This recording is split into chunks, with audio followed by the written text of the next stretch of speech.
Hello everyone, so welcome after so long, and today we are starting the first chapter of economy, that is sectors of Indian economy. Actually आज का first chapter है.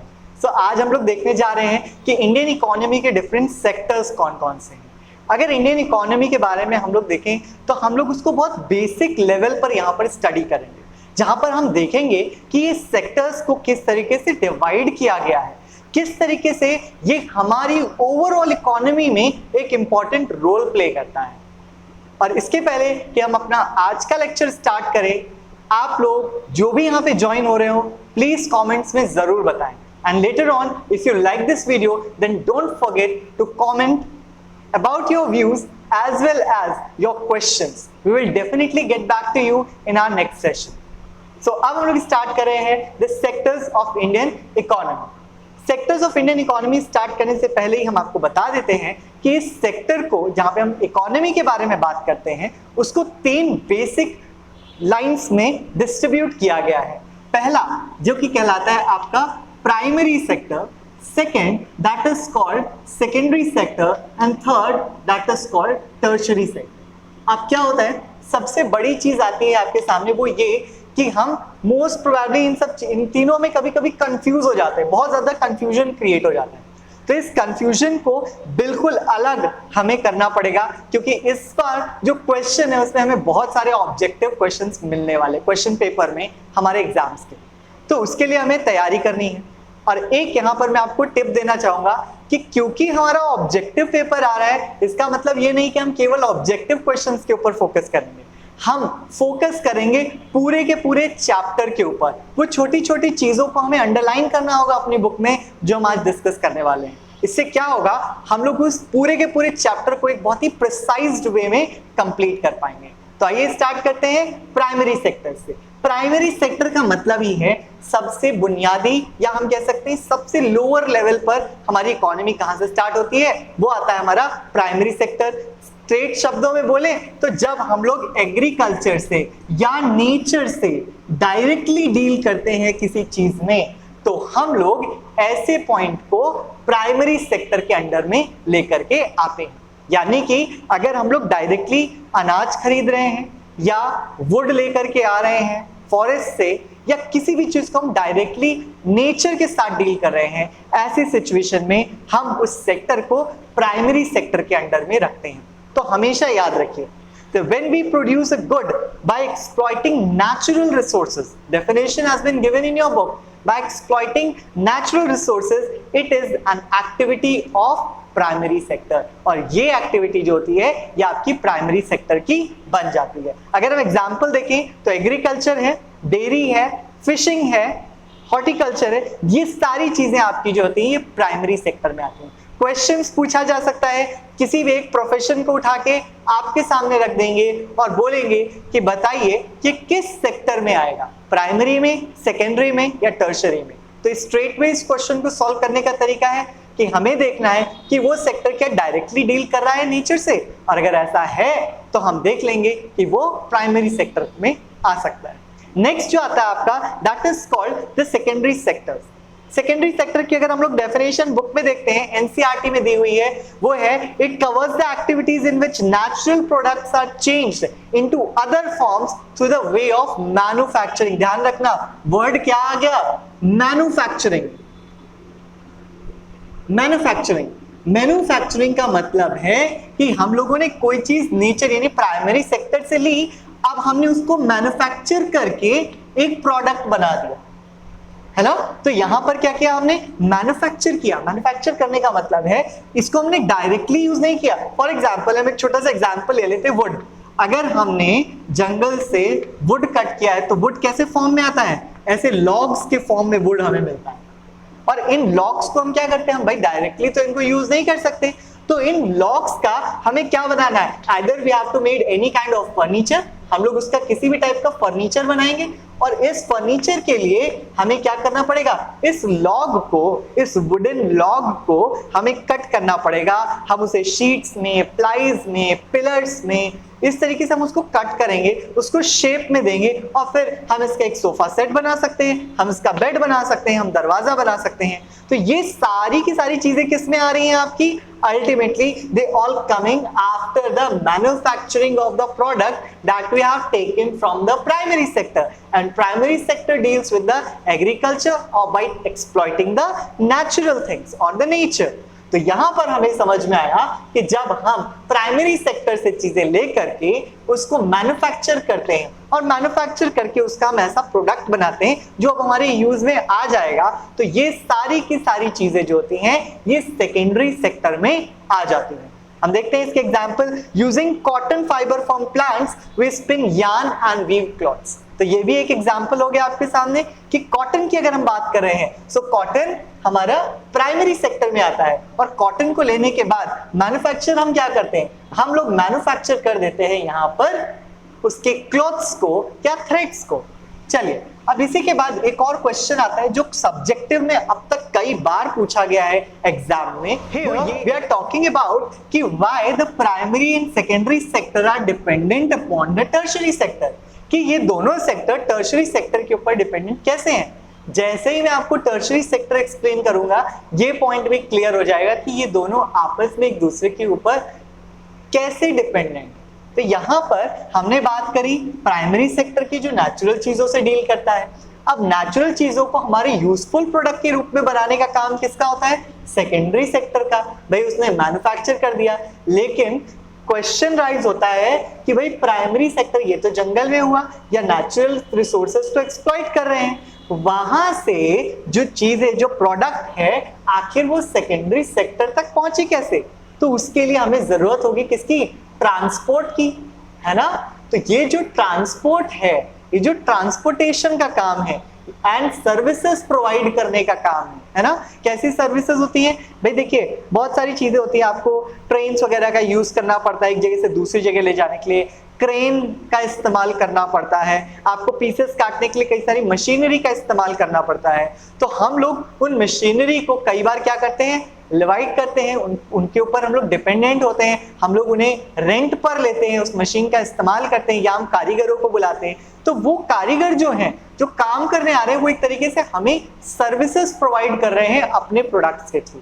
तो ये जो है, ये जो ट्रांसपोर्टेशन का काम है या दूसरी कोई भी सर्विसेज हैं, ये हमें कौन प्रोवाइड करता है, ये सब कुछ टर्शियरी सेक्टर में आ जाता है। जैसे ट्रांसपोर्टेशन, दूसरा हो गया आपका बैंकिंग, है ना, post office, communication, very important point, communication, ये सारी चीजें किस में आ जाती हैं, ये सारी की सारी चीजें आपके टर्शियरी सेक्टर में आ जाती हैं। तो इसकी वजह से हम लोग को ये समझ में आता है कि primary and secondary sector are dependent upon tertiary sector, है ना। Primary and secondary sectors are dependent upon tertiary sector. Why? Because they both are dependent on tertiary sector on services and transport for their development. अगर ऐसा नहीं होगा तो क्या होगा, ultimately हमारी ये दोनों फैक्ट्रीज भी बंद हो जाएंगी। तो इस तरीके से हम लोग देखते हैं, एक बार इसकी डेफिनेशन देखते हैं कि बुक में क्या लिखी है जो कि आपको एग्जाम में लिखनी पड़ेगी। These activities by themselves do not produce a good, but they are an aid for a support. यहाँ पे कहा गया they are an aid for a support and the production process. ये एक aid है, ये production process के लिए जरूरी है ना। तो यहाँ पे जो भी goods, यहाँ पे जो भी transport, बैंकिंग एंड कम्युनिकेशन, ये सारी की सारी चीजें जो इन दोनों सेक्टर की ग्रोथ के लिए जरूरी हैं, वो सारी की सारी चीजें हमें कहां से मिलती है, टर्शियरी सेक्टर से। आइए एक बार हम लोग इसको फिर से दोबारा चेक कर लेते हैं कि हमें याद है या नहीं। तो हमने बात की थी तीन सेक्टर्स की, primary, secondary and tertiary.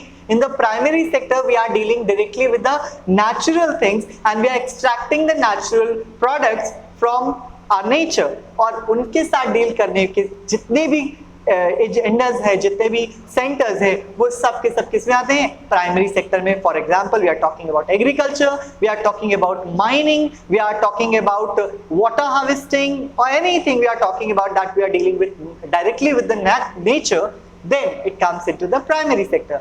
Secondary sector में आते हैं जब हम प्राइमरी सेक्टर को लेकर के, यानी प्राइमरी सेक्टर से प्रोड्यूस की हुई चीजों को लेकर के उसको मैन्युफैक्चर करते हैं किसी यूजफुल प्रोडक्ट को बनाने में, तो वो आपका आ जाता है किसमें, सेकेंडरी सेक्टर में। यानी कि मैन्युफैक्चरिंग वर्ड अगर कहीं पर भी आ रहा है, चाहे हम कॉटन से थ्रेड बना रहे हो, चाहे हम कॉटन से यार्न बना रहे हो या क्लॉथ बना रहे हो, वो कहां आएगा, हम उसको मैन्युफैक्चर करें, that mean it will come into the secondary sector. Okay, second thing, अगर हमने यहाँ पे वुड लिया है तो वुड को हम लेकर के आए, वुड को हमने प्लाईज में कन्वर्ट किया, टेबल, चेयर, फर्नीचर्स में कन्वर्ट किया, तो ये सब कुछ कहां से आ गया, प्राइमरी से हमने वुड लिया, लेकिन हमने उसको डेवलप किस में किया, मैन्युफैक्चरिंग प्रोडक्ट्स में, और मैन्युफैक्चरिंग प्रोडक्ट्स में डेवलप करने के बाद वो सारा का सारा किस में आ जाता है, आपका सेकेंडरी सेक्टर में। Now the tertiary sector, all the communication, हमें भाई communication की जरूरत है, how the manufacturing industry that comes into the category of secondary sector, they will ask to produce wood from the primary sector, और ये किसके through होगा, ये communication के थ्रू होगा। When we communicate with the dealers कि वो हमें wood produce करे, वो हमें cotton produce करे, या farmers से produce करवाते हैं हम लोग, तो वो सब हम किसके थ्रू, इनके साथ contact करने के बाद हमें मिलता है। थर्ड थिंग, तो यहाँ पे हमारे primary and secondary sector clear हो गए। अब बात करती है कि टर्शरी सेक्टर ने हमको क्या दिया, वो भी हमने पढ़ लिया कि हमने कम्युनिकेशन, ट्रांसपोर्ट की बात तक जब हम लोग करते हैं कि भाई यहां से यहाँ ट्रांसपोर्ट करके लेके जाना है, यहां से मार्केट तक लेकर के जाना है, तो ये ट्रांसपोर्टेशन जो है ये हमें कौन देगा, ये हमें हमारा टर्शरी सेक्टर देगा। वहीं तीसरी चीज जो आती है like banking, for example loan is required for the manufacture. अब ये जो लोन है, अभी किसी सेकेंडरी सेक्टर में किसी कंपनी को, किसी फैक्ट्री को कोई चीज प्रोड्यूस करनी है, they need some monetary help, and for that they ask to the bank, एंड बैंक उनको क्या देगा, लोन देगा। तो ये जो बैंकिंग है ये भी आपकी किस में आ जाएगी, टर्शरी सेक्टर में आ जाएगी। इसलिए यहाँ पे आपका वो क्वेश्चन क्लियर होता है, how you can say that primary and secondary sector are dependent upon the tertiary sector. Let's move forward and I hope कि यहाँ तक आप लोगों को क्लियर होगा। यहाँ पे बात की जा रही है value of good and services in the three sectors are calculated and then added up. अभी क्या होता है कि जब हम लोग यहाँ से प्राइमरी सेक्टर से कुछ प्रोड्यूस करते हैं, हमें वहां पे भी कुछ टैक्स देना पड़ता है, उनके भी हमें कुछ पैसे देने पड़ते हैं। जब वो सेकेंडरी सेक्टर प्रोड्यूस करता है तो हमें उसके भी कुछ पैसे देने पड़ते हैं। तो कई सारी चीजों में ऐसा होता है जिसमें केवल एक फाइनल मनी अलॉट किया जाता है और उसके बाद वो डायरेक्टली जाता है। For example the logs, only the companies, only the big companies will take the logs from the primary sector and then after they manufacture from the secondary sector. इसकी वजह से क्या होगा कि कोई जो डीलर होगा, for example I am a dealer, I am not going to ask for a log and then after I take it from the primary sector, उसके बाद मैं जाकर के secondary sector को deal करूँ। No, we will directly reach to the secondary sector, to the manufacturing companies and then after we can directly take things from there। इसकी वजह से क्या होगा, हमें उसमें बार बार लगने वाले पैसे जो है उसको हमें नहीं देने पड़ेंगे। तो इस तरीके से जो चीजें हैं वो सिंपली वे में हम तक पहुंच जाएंगी और ये तीनों सेक्टर्स इक्वली वर्क करते रहेंगे, है ना। इंटरमीडिएट गुड्स क्या होते हैं, are used for producing final goods and services. अब क्या होता है, देखो प्राइमरी गुड क्या होगा और सेकेंडरी या इंटरमीडिएट गुड क्या होता है। अब यहाँ पे हमने बात करी प्राइमरी, प्राइमरी का मतलब है हमें लॉग मिल रहा है, लॉग मिल गया। अब सेकेंडरी में अगर हम बात करें तो एक फर्नीचर की कंपनी है, वो तो फर्नीचर बनाएगी, तो फर्नीचर कंपनी ये लॉग नहीं खरीदना चाहती है। फर्नीचर कंपनी को क्या चाहिए कि वो इसकी प्लाई खरीदे, वो इसके पिलर्स खरीदे, छोटे छोटे बार्स खरीदे, यानी उसको शेप में लाने वाला। तो यहाँ पे क्या होगा, एक ये भी एक मैन्युफैक्चरिंग कंपनी हो जाएगी। तो यहाँ पर ये जो प्रोडक्ट होंगे ये as an intermediate good work करेंगे। इनको हम क्या बोलेंगे, इनको हम बोलेंगे intermediate goods.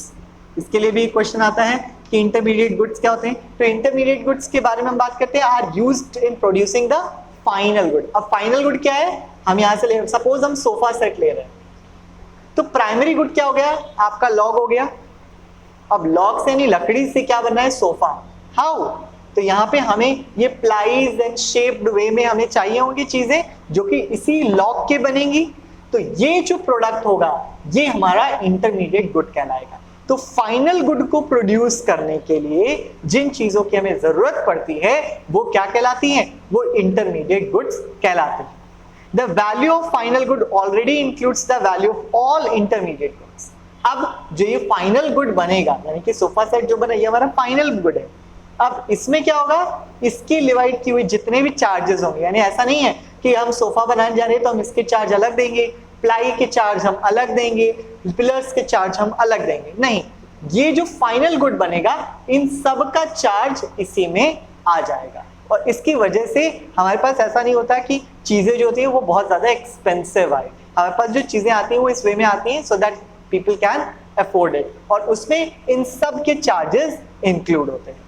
Now the importance हम लोग बात यहाँ पे कर रहे थे, हम लोगों ने इंटरमीडिएट गुड्स की बात की, फाइनल गुड्स की बात की, हम लोग कुछ बात कर लेते हैं इंपॉर्टेंस ऑफ टर्शियरी सेक्टर की। डायरेक्ट क्वेश्चन भी आता है कि what is the importance of tertiary sector. As I told you कि दोनों सेक्टर, प्राइमरी हो एंड द सेकेंडरी हो, दोनों के दोनों सेक्टर्स जो है वो टर्शियरी सेक्टर के ऊपर अपनी ग्रोथ के लिए डिपेंडेंट है। जैसे in any country there are several services which are required, for example hospital, educational institution, telegraph services, police station etcetera, ये सारी की सारी चीजें किस में आएंगी, टर्शियरी सेक्टर में आएंगी, क्योंकि ये क्या हमें दे रही है, सर्विसेज दे रही है। तो हमने आपसे क्या कहा, ट्रांसपोर्ट, कम्युनिकेशन एंड सर्विसेज, यानी कि हम लोग अगर किसी ट्रेन को बोर्ड करते हैं तो हम उस ट्रेन की कंपनी से उनकी सर्विस ले रहे हैं अपने एडवांसमेंट के लिए या अपने यूज के लिए, राइट। और जब हम उस ट्रेन से उतर जाते हैं वहीं पे हमारी सर्विसेज खत्म हो जाती है और जो हमने उनसे सर्विसेज ली हम उसके लिए चार्ज देते हैं, right. Next, the development of agriculture industry leads to the development of services like transport, storage and trade. अब देखो हमने ये तो बात कर ली कि प्राइमरी और सेकेंडरी जो है वो टर्शियरी के ऊपर डिपेंडेंट है, लेकिन इसके वाइस वर्सा भी तो हमें बात करनी पड़ेगी, यानी कि क्या प्राइमरी और सेकेंडरी सेक्टर का ग्रोथ टर्शियरी सेक्टर के ऊपर है? बिल्कुल है।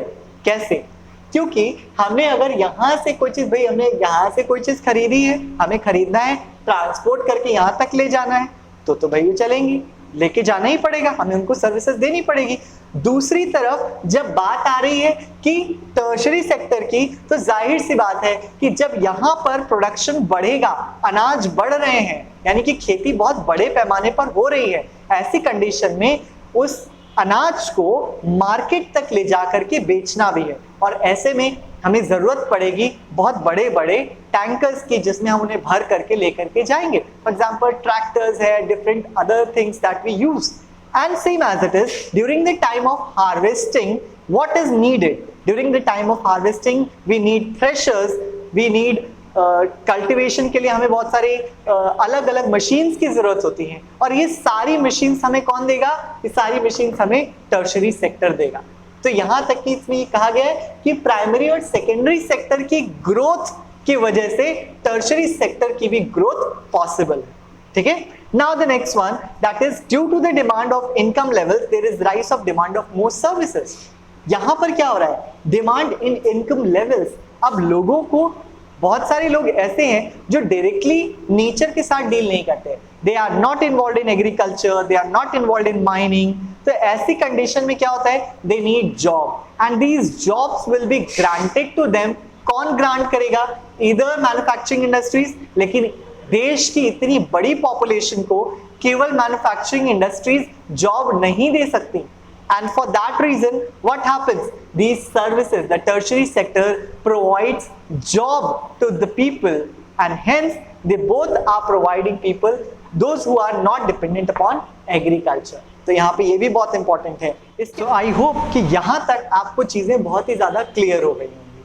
बहुत ही जल्द हम लोग आप लोगों के लिए लेकर के आने वाले हैं assertions and reasons के कुछ questions, कुछ multiple choice questions, जिससे आप इस चैप्टर को और थॉरली और प्रिसाइज वे में लर्न कर पाएंगे आपके एग्जाम पॉइंट ऑफ व्यू से। आज का सेशन हम अपना यहीं पर स्टॉप करते हैं, लेकिन हम कंटिन्यू करेंगे इस चैप्टर में और ही प्रिसाइज और क्लियर वे में, ताकि आप लोग एग्जाम्स के लिए तैयार हो सकें। तब तक के लिए keep watching Eduswitch. Thank you.